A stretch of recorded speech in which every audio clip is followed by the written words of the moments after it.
600 Old Song.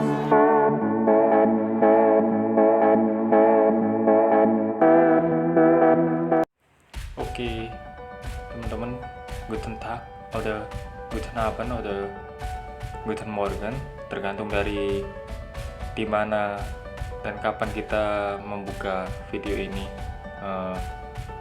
Ya, Sarim Neumann. Kali ini kita akan coba bahas tentang materi Hilfsverben.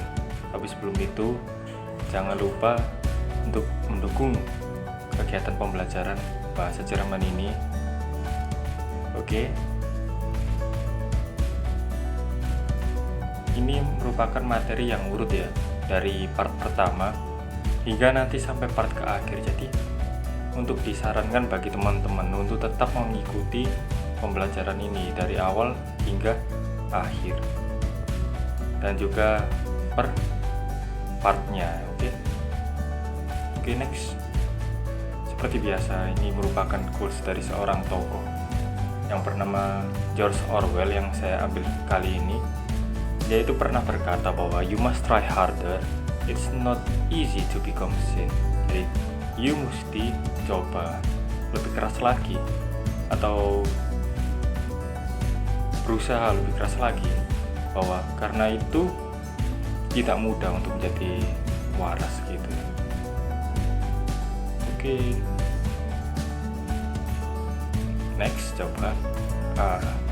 Ini yang bagian pertama, itu perkenalan Hilfsverben. Ini adalah materi yang penting dalam kita untuk membuat kalimat dan mengenali struktur kalimat pada bahasa Jerman. Oke. Jadi ini harus dipahami dulu. Bagian pertama mengenai was ist Hilfsverb.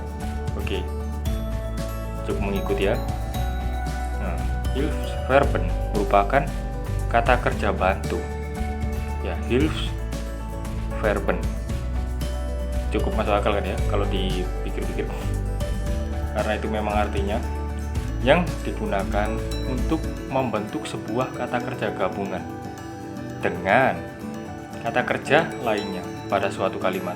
Hilfsverben ini digunakan untuk menunjukkan waktu dalam pembentukan dan pembentukan kalimat pasif. Istilah-istilah lainnya disebut sebagai Hilfstätigkeitswörter atau auxiliary verben. Dan ini dalam bahasa Inggrisnya itu adalah sama, auxiliary verb atau kata kerja bantu gitu. Dalam bahasa Jerman terdapat 3 kata kerja bantu, yakni ada haben oder sein und werden.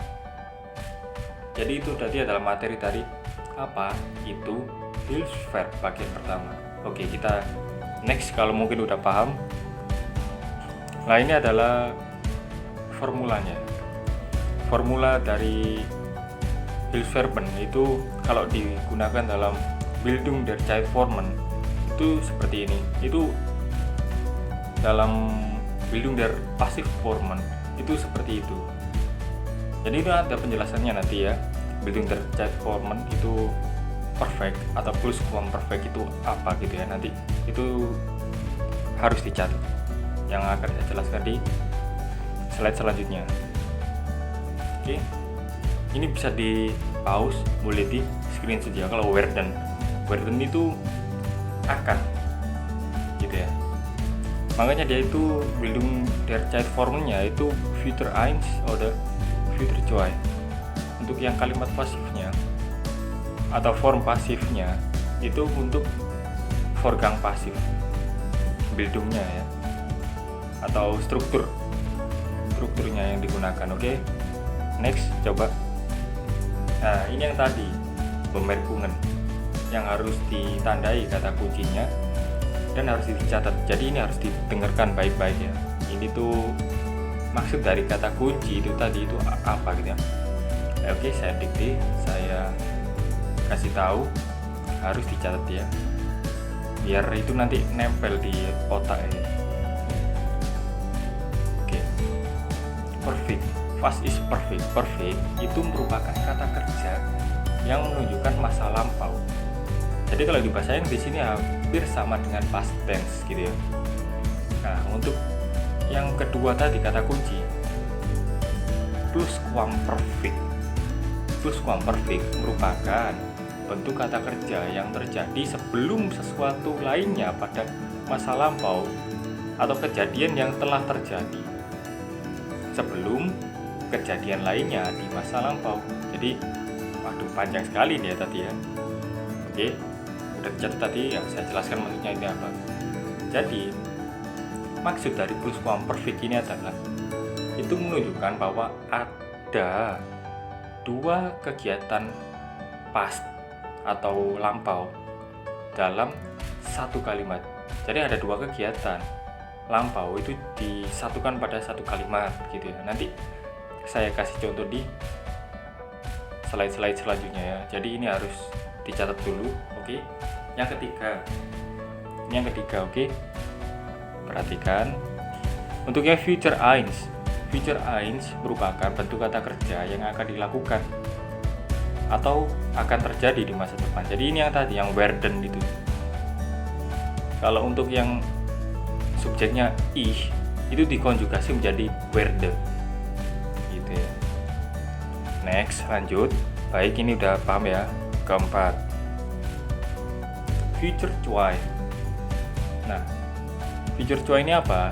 Future choice merupakan bentuk kata kerja yang akan telah dilakukan. Kata kuncinya ya. Saya ulangi. Future choice adalah bentuk kata kerja yang akan telah dilakukan atau telah diselesaikan di waktu tertentu di masa depan. Gitu ya, oke? Kalau udah paham, lanjut ke nomor 5. Zustand pasif. Was is zustand pasif? Zustand pasif merupakan bentuk kata kerja yang menggambarkan penekanan pada hasil dari suatu tindakan. Kalau bingung, nanti saya kasih contohnya ya. Oke. Nomor 6 sekarang, next. Ada Vorgang pasif. Nah, harus catat ya. Dengarkan baik-baik. Vorgang pasif merupakan bentuk kata kerja yang menggambarkan penekanan pada suatu tindakan atau proses pada kalimat itu sendiri. Oke, jadi kalau udah dicatat ya, ini ditulis ada 6 kata kunci yang penting, itu harus dicatat dan dihafalkan. Ini maksudnya apa nanti? Karena ini adalah materi dasar yang cukup penting untuk membangun atau menyusun sebuah kalimat pada bahasa Jerman. Itu nanti dapat kita gunakan untuk dapat memahami kalimat-kalimat pada novel-novel pada bahasa Jerman yang menggunakan bahasa Jerman gitu ya. Oke, kita lanjut ke bagian kedua, yakni materi pertama. Nah, jadi tadi kan ada 3 Hilfsverben. Ada haben, sein, oder werden lah. Ini adalah yang pertama dari ketiga materi Hilfsverben itu sendiri. Jadi yang pertama adalah haben. Haben dapat berarti sebagai telah. Yang mana hal ini bermakna haben digunakan untuk menunjukkan waktu perfect. Nah, yang tadi kata kunci ya. Dan pluscuamperfect. Nah, tabel di bawah ini merupakan konjugasi dari haben. Apabila habe konjugasinya dari ich adalah habe. Kalau personal pronomennya diganti menjadi nah haben itu tadi dikonjugasi menjadi hat. Jadi hat gitu ya. Itu untuk presence. Untuk yang preteritum sama. Gitu ya. Jadi bedanya presence dan preteritum ini, kalau presence itu cenderung ke masa kini atau yang dekat-dekat gitu ya. Kalau preteritum itu kalau dalam bahasa Inggris itu seperti perfect sama. Dan dia itu konsepnya itu lampau gitu, oke. Lanjut ke masih haben. Ini adalah contoh kalimat dari konjugasi dari haben tadi. Nah, ini untuk yang pertama. Ada tadi perfect yang A, ich habe es gegessen. Saya telah makan itu. Nah, ini merupakan contoh lampau. Wir haben den Film schon gesehen. Nah, gesehen perfect. Kita telah menonton film itu. Nah, kalau kalian belajar pada materi-materi sebelumnya, itu wir merupakan nominatif. Untuk yang akusatifnya itu merupakan den Film. Ya, dia itu adalah nomen yang mewakili sebuah objek. Jadi kalau kalian bingung, nah ini makanya saya buat materi videonya itu urut. Jadi nanti kalian bisa mulai dari awal lagi. Kalau misalnya masih ada yang bingung. Oke, lanjut ke contoh yang kedua, ya nih. Ada pluskuamperfekt yang tadi. Yang pertama itu ich hatte ein Essen gekauft, als du gearbeitet hast. Jadi saya hatte itu dari preteritum yang tadi dengan konsep struktur pluskuamperfekt. Hatte ein Essen gekauft, saya telah membeli makanan, als du gearbeitet hast, ketika kamu sedang bekerja. Oke. Yang B, wir hatten den Film gesehen, bevor Sie das gesehen haben. Nah, kita telah menonton filmnya sebelum kamu melihat itu. Nah, kenapa kok ini Sie itu adalah kamu? Lah, ini karena kalian harus menyimak dari video-video materi sebelumnya. Ada perbedaan dari Z, dan Z, kan ada 3 Z gitu ya. Nah, nanti kalau masih bingung kenapa ini Z yang di sini itu artinya kamu, nah bisa nanti dicek di sebelumnya, atau nanti akan saya kembangkan lagi di video-video selanjutnya gitu ya. Sesuai judul kok saya tulis itu di videonya. Oke, ini yang Hilfsverben yang kedua ya. Di bagian ketiga, Hilfsverb sein, was ist Hilfsverb sein. Nah, Hilfsverb sein ini dapat digunakan untuk menunjukkan waktu perfect pluskuamperfekt. Sein juga dapat digunakan untuk membentuk kalimat Zustand pasif. Jadi ini ditambahi ada Zustand pasif gitu. Konsepnya ini tabelin itu sama seperti yang sebelumnya. Oke, lanjut ya, ini contohnya. Jadi nanti contohnya ada tiga struktur ditambahi dengan Zustand pasif aja itu tadi ya. Yang pertama, 1a, Naura ist nach Hannover geflogen. Nah gitu, Naura sedang terbang ke atau telah terbang ke Hannover, geflogen, itu adalah perfect atau past gitu ya. Yang B, Reinhard ist gestern abgereist. Nah, Reinhard itu udah pergi kemarin gitu ya. Ini yang pluskuamperfekt, Naura war nach Hannover geflogen before comes du hier. Nah, ini konsepnya sama dengan pluskuamperfekt yang tadi ya. Gitu. Nah, lanjut yang Zustand pasif. Nah, di supermarket ist jetzt geschlossen. Nah, supermarket itu sekarang tutup. Gitu, Zustand pasif atau ditutup. Ya karena itu adalah formnya pasif ya. Oke, lanjut ke bagian 4, yakni materi Hilfsverben ketiga. Werden, was ist werden? Werden itu adalah akan. Seperti kalau dalam bahasa Inggris itu will, akan. Tapi kata will dalam bahasa Inggris juga digunakan dalam bahasa Jerman. tapi artinya bukan akan, beda lagi. Wah, apa yang bingung? Oke, kita coba jelaskan apa werden ini. Werden itu juga kata kerja bantu yang digunakan untuk menunjukkan waktu pada kalimat future eins dan future zwei, dan juga dapat digunakan untuk menyusun kalimat Vorgang pasif. Nah, kalau yang tadi ditambahi dengan kalimat Zustand pasif ini, jadi yang materi werden ditambahi dengan struktur Vorgang pasif lah.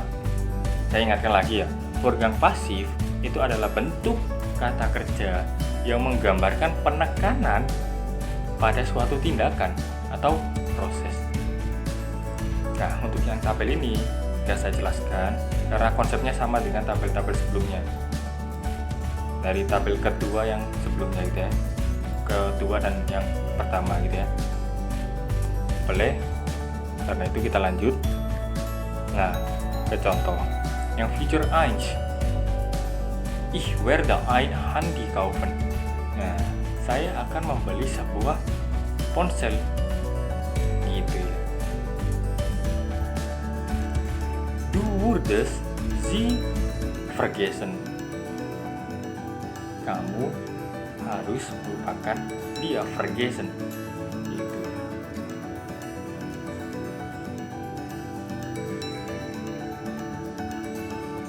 Kita lanjut ke contoh yang kedua, future zwei. Yang A, ich werde ein Handy kaufen haben. Saya akan telah membeli sebuah ponsel. Waduh, apa ini? Aduh, bikin pusing anjing. Ya, yang B, du würdest sie vergessen haben. Kamu akan atau seharusnya telah melupakan dia gitu. Yang ketiga, Vorgang pasif di Supermarkt with geschlossen. Supermarket itu akan ditutup. Nah, konsepnya sama seperti yang di Geschäft wird täglich geöffnet. Oke, terima kasih karena udah menyimak dari awal sampai akhir. Itu merupakan bentuk dari apresiasi kalian atas pembelajaran bahasa Jerman ya. Ya, saran saya itu kalian itu bisa mempelajari banyak nomen atau menghafalnya untuk kalian bisa gunakan dalam menyusun kalimat bahasa Jerman. Tapi yang penting kalian harus tahu cara menyusunnya agar kalian dapat memahami konsepnya. Kalau tidak memahami konsepnya, kalian nggak bisa menyusunnya. Gitu. Yang paling penting itu adalah konsepnya itu harus tahu dulu. Ya, masalah hafalan vocabulary atau nomen, ya itu kalian bisa 10 nomen per hari atau apa gitu ya. Tapi jangan dipaksakan. Yang penting kalian itu harus tahu konsepnya. Oke. Kalau kalian tetap ada yang bingung, kalian bisa mention ke Twitter si Aumann ya, atau kalian bisa DM. Oke. Vielen Dank. Terima kasih. Auf Wiedersehen.